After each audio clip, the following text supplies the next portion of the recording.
mundo, fala minha querida, muito boa tarde, bom dia ou boa noite a todos, sejam bem-vindos à aula sobre vírus.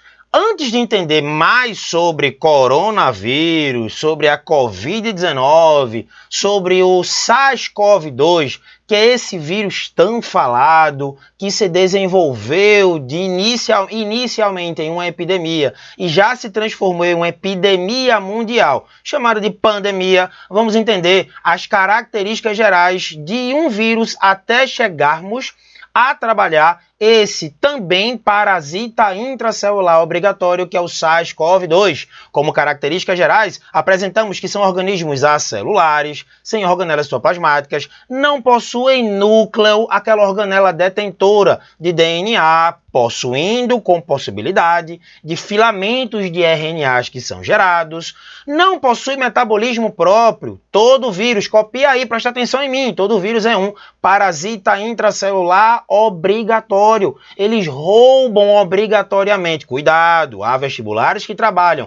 Vírus são parasitas celulares obrigatórios? Também. A mudança no termo faz com que eles continuem a parasitar uma célula para existir, para ter uma obrigatoriedade de reprodução, para gerar novas cópias, tá? Como características bioquímicas, eles são normalmente simples. Possuem envoltório proteico chamado de capsídeo ou capsídeo e um só material genético, ou DNA ou RNA, o tão falado SARS-CoV-2. Desenvolvedor, causador da Covid-19 é um RNA, é um vírus de RNA, senso positivo, algo que será detalhado dentro desta aula. Abra os olhos, eles possuem especificidade celular. Isso mesmo, os vírus não saem atacando qualquer tipo de célula sua, ou de um vegetal, ou de um protozoário, ou de uma alga, ou de um fungo, ou de qualquer que seja o organismo. Lembrem-se, o atual vírus, o mais falado hoje em dia, devido à pandemia, ele se desenvolve principalmente ou inicialmente em células superiores da nasofaringe, e ele também tem característica reprodutiva lá na região da árvore superior respiratória. Ele não sai atacando muitas das nossas células, eles vão atacar certos tipos específicos de célula. Essa especificidade ela é encontrada na membrana plasmática celular. Esses vírus, eles vão poder reconhecer certos tipos de proteínas na membrana plasmática daquelas células específicas para poder parasitá-las. Então, sim, através da sua morfologia, da sua estrutura bioquímica, é que eles podem reconhecer ou não certos tipos específicos de célula. E sim, eles possuem capacidade reprodutiva. Lembrem, meus queridos e minhas queridas, que os vestibulares podem ainda versar se eles são partículas ou se eles são seres vivos. Para serem classificados como seres vivos, eles possuem, por exemplo, algumas caracterizações: presença de material genético, presença de proteínas e capacidade reprodutiva. São 3 afirmações que vão colocá-los no mundo dos seres vivos. Porém, a incapacidade reprodutiva no interior de uma célula, beleza? A ausência de muitas das organelas, não tem nenhuma organela citoplasmática. Isso faz com que eles sejam classificados no mundo dos não vivos. Então, ainda existe aquela dualidade, principalmente em prova, mas todo vírus, sem exceção, é um parasita intracelular obrigatório. Ele vai roubar o metabolismo celular para produzir novas cópias que já vão sair da célula para fazer o mesmo tipo de trabalho. Elas começam também a parasitar novas células para fazer com que exista esse roubo do aparato bioquímico, do aparato enzimático celular, para que novas cópias venham ser produzidas. Então, nessa primeira parte, temos aí as principais características de todo e qualquer vírus.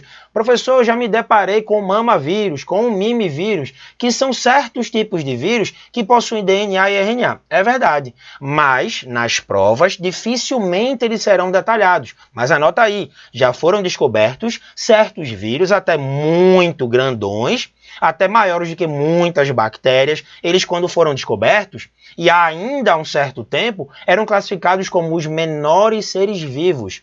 não conseguíamos visualizá-los através da microscopia óptica, mas já encontramos certos vírus que são grandões, até maiores do que muitas bactérias. Então, poucos vírus mais complexos, eles foram ultimamente, nos últimos anos, descobertos e são grandões, até com possibilidade de sua visualização na microscopia óptica, beleza? A palavra vírus vem do latim que significa veneno. Quando eles foram inicialmente descobertos, eles eram trabalhados e classificados como organismos filtráveis, de tão pequeno que eram. E não havia ainda uma descoberta, até que aquele lá da origem da vida, o Louis Pasteur, através de certas descobertas, com Dmitry Ivanovsky, um russo que havia descoberto as bactérias, ele conseguiu evidenciar, eu posso não saber o que é, mas deve ser um tipo de veneno que está causando doença nessas plantas. Um dos principais e um dos primordiais vírus a ser descoberto é o vírus do mosaico da planta tabaco. Então, esses organismos, inicialmente, nem eram vistos como seres vivos, nem muito menos como organismos. Eram organismos não filtráveis. Eram organismos considerados como veneno. Veneno, em latim, vírus. Nasce a nomenclatura dessa microbiologia linda e maravilhosa, tão estudada hoje em dia e que precisamos. Olha aí o conhecimento pandêmico que aí nos pegou de calças curtas para evidenciar desenvolvimento de vacina, desenvolvimento de drogas medicamentosas para tentar, se Deus quiser, barrar esse tipo de infecção viral. Lembre-se que ainda, dos envoltórios, da estrutura viral como um todo, muitos dos vírus mesmo, possuem um envoltório acima do capsídeo. Aquele capsídeo é aquele envoltório formado de capsômeros, que são as proteínas que formam o capsídeo ou capsídeo. Acima desse envoltório, podemos observar ainda o envelope viral. Isso mesmo, esse envelope viral ele é formado por proteínas, por lipídios, por certos glicídios, a depender do tipo de vírus, beleza? Professor, eu peguei uma questão lá e vi uma palavrinha que, sinceramente, eu não saberia evidenciar em toda e qualquer prova. Que palavra foi essa? Vocês estão percebendo aí, são os chamados peplômeros. Peraí, professor, eu não entendi. Pé o quê? Peplômeros, isso mesmo, são as espículas virais. O coronavírus, o tão falado coronavírus hoje, ele tem uma estrutura de coroa, são os seus peplômeros, são as suas espículas virais que vão dar esse formato de coroa, por isso ele recebe esse nome tão peculiar chamado de coronavírus. Tais proteínas servem para a adesão, reconhecimento desses vírus, estando diretamente ligada à sua característica de reconhecimento celular, de especificidade celular. Lembra que o capsídeo que está logo embaixo, ele é formado pelos capsômeros, que são as proteínas que vão formar esse envoltório. Quando você se deparar em uma prova no termo nucleocapsídeo ou capsídeo, você deve saber que é a união do seu material genético do vírus, mais o capsídeo dele. Temos aí nas imagens aqui, um vírus da gripe com os seus peplômeros, aqui bem visíveis, com suas espículas virais de adesão e reconhecimento, e um bacteriófago tão falado no ensino médio, normalmente um vírus de DNA, vírus da gripe sendo vírus de RNA, tá? Então, até agora, vimos as características gerais de todo e qualquer vírus, vimos características de sua estrutura, que é bem básica, geralmente, um envoltório de proteínas, ainda possuindo envelope. O envelope, além de adesão, reconhecimento, especificidade celular, ele também serve como ataque. Aumenta o grau de virulência. Realmente, professor, já peguei uma questão e já me deparei com esse termo, grau de virulência. Que termo é esse? É um grau onde os vírus são classificados como vírus que se reproduzem mais rapidamente, vírus que têm uma reprodução mais agressiva, podem causar doenças mais agudas em certos indivíduos. Então, vírus que possuem grau de virulência maior do que outros classificados entre si, eles podem causar doenças mais agressivas, beleza? Tranquilo em relação a isso? Massa. Até então, características gerais reprodutivas, características gerais de suas estruturas virais. Vamos mais à frente, meu querido e minha querida. O ano é esse, por mais que estejamos muito atrapalhados devido a essa grande pandemia do SARS-CoV-2. Vamos à frente aí! Já entramos na sua característica reprodutiva. Sim, você viu, vírus tem característica reprodutiva, mas somente no interior de uma célula. Professor, eu estava resolvendo uma questão e vi que existem vírus que são parasitas de outros vírus, sim. Um reconhecidamente com essa capacidade é o vírus Sputnik. Ele é um virófago, anote aí, ele é um virófago. Vem para cá. O que é virófago? É um vírus que entra em outro para poder utilizá-lo como aparato reprodutivo dentro de uma célula. É como se ele utilizasse aquele vírus que ele entrou como um robô. Ele entra na célula, ele está dentro de um vírus, tá? Quando a célula reconhece aquele vírus que está fora, que vai atacá-lo, ele sai desse vírus e vai utilizar o metabolismo da célula para seu proveito. Vê que lindo! Descoberto notadamente há poucos anos, é o vírus Sputnik. É um vírus conhecido também como cavalo de Troia. Ele vai se utilizar de um vírus para parasitar uma outra célula. Olha a classificação, ele é virófago. Mas quando falamos de vestibulares, em geral, sempre nos deparamos com o ciclo lítico e o ciclo lisogênico. Atentem para o seguinte, olha, quando alguma prova perguntar a você, olha, vírus tem reprodução sexuada? Vírus tem reprodução assexuada? Tenham muito cuidado, não é nenhum nem outro. Porque reprodução sexuada e assexuada são duas classificações utilizáveis para organismos que sejam celulares. Vírus possuem ciclos reprodutivos. De novo, vírus possuem ciclos reprodutivos. Dois são os principais para os principais vestibulares. Consultec, FPS, Nassau, Enem. Abra os olhos em relação a isso. Em 2019, tivemos duas questões sobre vírus. E as questões elas versavam sobre algumas características peculiares do desenvolvimento reprodutivo dos seus ciclos reprodutivos. Os livros, em geral, do ensino médio brasileiro, se utilizam desses dois ciclos que vocês estão vendo na célula, lítico e lisogênico, para ciclos reprodutivos de vírus de DNA. Mas lembrem-se, anotem teu resumo, faz um resuminho, ou então coloca as principais partes em teu quarto, cola lá, ao acordar, olha, dá uma lida rápida para que você venha a lembrar mais e melhor, principalmente a longo prazo. Cuidado com isso.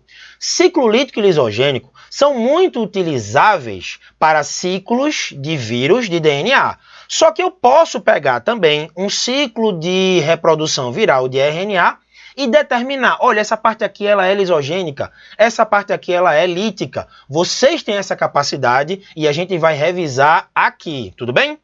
Vamos embora, coloca o capacete, pau na moleira. Ciclo lítico e lisogênico, rapidamente, lítico é aquele que normalmente, quando o vírus vai se reproduzir no interior da célula, ele tem uma reprodução muito agressiva, ele altera muito o metabolismo da célula, a ponto de fazer com que ela morra ao final do processo reprodutivo. Esse é o ciclo lítico. Já o ciclo lisogênico é um ciclo mais tranquilo. É um ciclo onde normalmente não há alteração do material genético, do metabolismo celular. Vê que maravilha? Quer entender mais e melhor? Olho na tela. Temos aqui um bacteriófago, um vírus que é específico de atacar certas bactérias.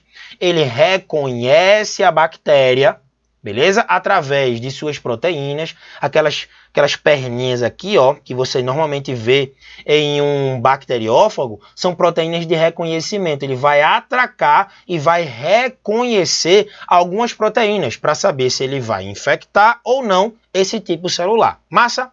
Depois que ele reconhece, ele vai fazer com que exista a introdução do seu material genético. Anote, abra os olhos, chega para cá. Normalmente, vírus de DNA, o seu capsídeo, o seu envelope ficam fora da célula. Ele injeta o material genético e agora vai começar o ciclo reprodutivo dentro da célula. Foi o que aconteceu com esse bacteriófago aqui. Após a entrada do material genético do vírus, olha o que é que vai acontecer agora. Esse material genético, quando ativado, ele inutiliza o material genético da célula. A célula altera tanto seu metabolismo que ela para de produzir substâncias para ela e agora vai produzir novas substâncias, dentre elas, principalmente proteínas e enzimas virais. Olha aqui, ó. Então, quem assume o controle da célula é o material genético deste vírus, inutilizando o material genético da célula. Então, agora, altera muito o material genético celular, a ponto de, no final que você está observando, geralmente a célula morre, até a enzima, uma muito conhecida nos vestibulares, é a lisozima, é uma enzima bactericida. Até esta enzima, que a célula morre com ela, é produzida pela própria célula. Então, esse ciclo de alteração quase que completa do metabolismo celular, que leva a célula a morrer ao final, é o ciclo lítico, é um ciclo mais virulento, é um ciclo mais agressivo. Já do outro lado, temos o ciclo lisogênico, é o ciclo de latência. Ele não altera o metabolismo da célula. Quer ver? Olho na tela. O mesmo evento vai acontecer. O vírus reconhece a célula a partir das proteínas que estão lá na porção superior da célula, a partir de suas espículas ou ainda outras proteínas do seu envelope ou capsídeo. Depois da fase de reconhecimento, esse vírus agora introduz seu material genético. Esse material genético se insere no material genético da célula hospedeira. Nesse exato momento, nós chamamos esse material genético, o DNA, que está inserido no DNA da célula, de prófago ou profago. Beleza? E acaba o ciclo reprodutivo. Acabou. Somente isso. Por exemplo, quando essa célula que tem em seu material genético, o material genético viral, quando ela se multiplicar, quando ela se duplicar, quando ela gerar uma outra, esta outra célula também vai conter em seu material genético o material genético do primeiro vírus que introduziu seu material genético dentro do material genético da célula. Tranquilo em relação a isso? Massa? Esse é o ciclo onde não altera, é um ciclo que pode ser maior. Ele demora mais tempo. Existe a passagem do ciclo lisogênico para o lítico? Sim. Beleza? É muito normal disso acontecer. Nos dias iniciais, nas semanas iniciais de reprodução viral, muitos dos vírus se utilizam de um ciclo lisogênico e quando o ambiente celular está propício à sua reprodução, ele agora entra no ciclo lítico. Ele começa a tornar-se mais agressivo. Então, sim, existe a passagem do ciclo lisogênico, que não altera muito o metabolismo celular, para o ciclo lítico, que é um ciclo mais agressivo. Massa? Beleza? Deixa eu te dar um exemplo bem interessante. Muitas das doenças, você adquire essa doença, uma doença viral, e por muitas vezes o material genético do vírus ele torna-se silenciado, ele fica latente dentro de uma célula. Ou seja, ele até pode ter iniciado a doença, ele alterou o metabolismo celular com alta atividade reprodutiva, ele tornou-se lítico, mas quando você ficou curado, muitos dos vírus passam para a lisogenia, para esse estado de latência e estão em nosso organismo. Deixa eu dar um exemplo prático. A herpes. Nós encontramos esse vírus, geralmente em latência, na medula. Quando a imunidade do indivíduo é um pouco comprometida, quando existe um imunocomprometimento, esse vírus, olha, ele ressurge, ele volta a se reproduzir, causando petequias na boca, na herpes labial, ou na região sexual, na herpes sexual. Massa? Tranquilo em relação a isso? Então aí, trabalhamos para todo mundo que está assistindo a essa aula, ciclo lítico e ciclo lisogênico. Um altera muito o metabolismo e o outro não altera o metabolismo viral. De fase dessa reprodução viral, que você acabou de ver, olho na tela. Temos aí a fase de adesão, onde o vírus começa a reconhecer as proteínas daquela célula, para saber se aquela célula é específica dele e vice-versa, e ele pode agora introduzir o seu material genético. Fase de penetração. Após o reconhecimento, ele introduz seu material genético no interior da célula. Número 2. 3, que vocês estão observando, é a fase de biossíntese, onde Agora que o DNA viral entrou, ele inutilizou o DNA da célula e as enzimas vão ler o DNA viral para que exista a produção de proteínas, sejam elas proteínas de funcionamento dos vírus ou proteínas estruturais dos novos capsídeos que estão sendo produzidos. Massa? Beleza em relação a isso? Tranquilo? E na fase número 4, temos aí a maturação. É a fase da montagem das proteínas junto aos seus materiais genéticos. Ou seja, o material genético, nesse caso aí o DNA, foi várias vezes duplicado, ou seja, a DNA polimerase da própria célula, da célula hospedeira, lê o DNA do vírus e vai replicando ele várias e várias vezes, para que estes DNAs encontrem-se com suas enzimas de funcionamento, com as enzimas e proteínas que formam o capsídeo, por exemplo, e entramos na fase número 5, a fase de liberação. Havendo a lise celular, esse aí é o ciclo lítico. Beleza? Tranquilo em relação a isso? Massa? Você acabou de ver ciclo reprodutivo viral. Beleza? Mas para a aula não ficar muito prolongada, a gente vai fazer uma parada nessa aula e vai trabalhar uma outra quando é a prova amanhã, quando é o treino hoje, de olho na próxima aula.